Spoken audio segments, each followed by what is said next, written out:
Coalition. The Shadow Finance Minister, Senator James Paterson, is with me. Let's start with this major announcement at Kirribilli House. The Prime Minister giving a shout out to your former leader, Peter Dutton, for being very supportive of this throughout. What's the Coalition's position today?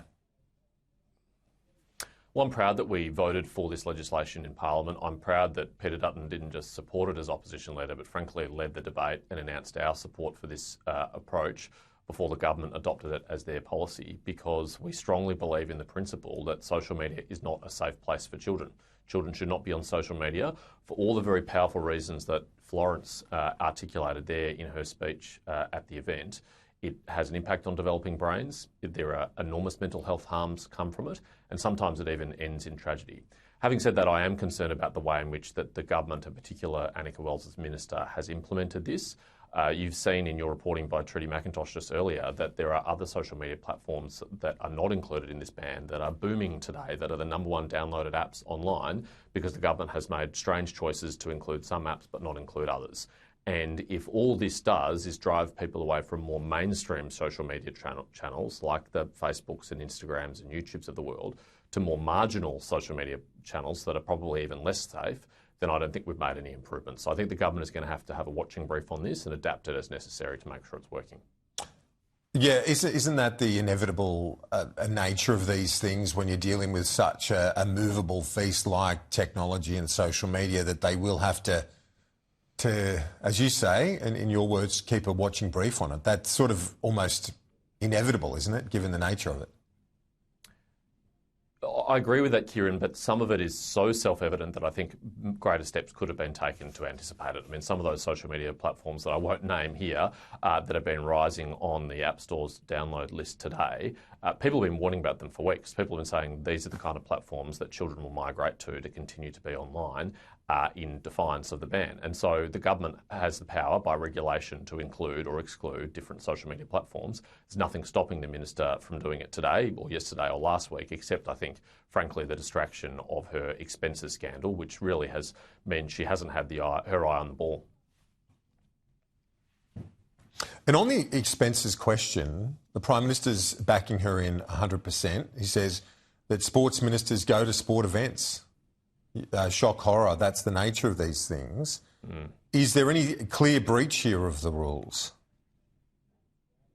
Kieran, I thought the performance of the Prime Minister on morning TV this morning was frankly pretty arrogant and contemptuous. And there is a real sense from this government that they had a big election win and they can basically get away with anything, including spending $100,000 flying to New York City to speak for 6.5 minutes, including having a meal out in Paris at taxpayers' expense that cost $1,000 for food and $750 for alcohol, and including keeping Comcar drivers waiting up to 10 hours while you're at a sporting event in a corporate box sipping free champagne. I mean, the Labor Party is supposed to be the party of workers. Frankly, I think that treatment of Comcar drivers is just rude, whether it's within the rules or not.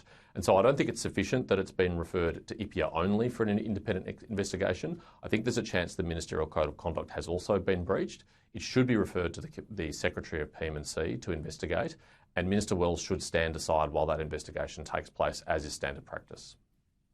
There is clearly going to be a return of serve from the government to the coalition. You know how these things work as well as I do. We've both been around politics long enough, and already the likes of Melissa McIntosh copping a bit of government fire. This is where it's going to head, though, isn't it? The government would have, and it has more resources at its disposal to be doing the requisite digging right now. Sure, Kieran. I mean, there's 59 staff in the Prime Minister's office. I'm sure for most of the last week, all of them have been trawling through expense reports. But the examples that are on the public record so far of coalition colleagues really pale into comparison to Anika Wells. I mean, Melissa McIntosh is a good example. The travel that hers has been appointed to, she pre-cleared with IPIA. She transparently declared to IPIA what the nature of that travel was and went back and forth with them until they were comfortable that she should do it. And even still, the expense was a tiny fraction of Anika Wells' expense. I mean, Melissa McIntosh would have to take hundreds of trips like that before she even managed to catch up to, one set of flights to New York City for Anika Wells, let alone all her other expenses. So there may well be examples on the coalition side, But I really think Anika Wells is in a class of her own here. I don't know anyone else who has spent as much money as she has, as extravagantly as she has, in total defiance of community expectations. And I wonder, seriously, whether they're within the rules. I mean, concocting a series of events around your own birthday or your friends' birthdays to travel at taxpayers' expense just is not within the spirit of the rules at all. In terms of being a young mother, some young kids, the husband going to various events, she made the point today, Anika Wells, that there are multiple other, the vast bulk of her commitments, there is no family member there.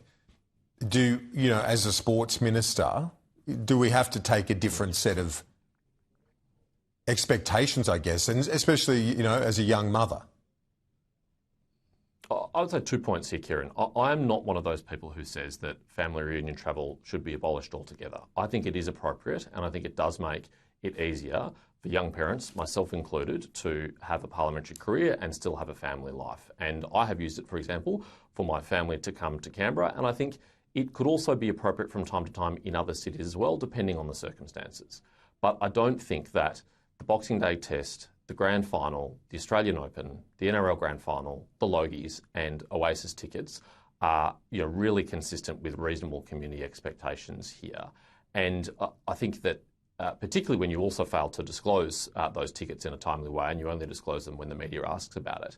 And I think we should also remember, as Phil Curry has written this week in the Financial Review, Anika Wells actively sought this portfolio. It's not a hardship posting. She wanted to be the sports minister. She enjoys being sports minister. She has a reputation for loving attending these events, and that's a choice that she made when she said to the Prime Minister after the election, please let me keep the sports portfolio. James Patterson, Shadow Finance Minister, appreciate it. Talk to you soon. Let's go live to Mount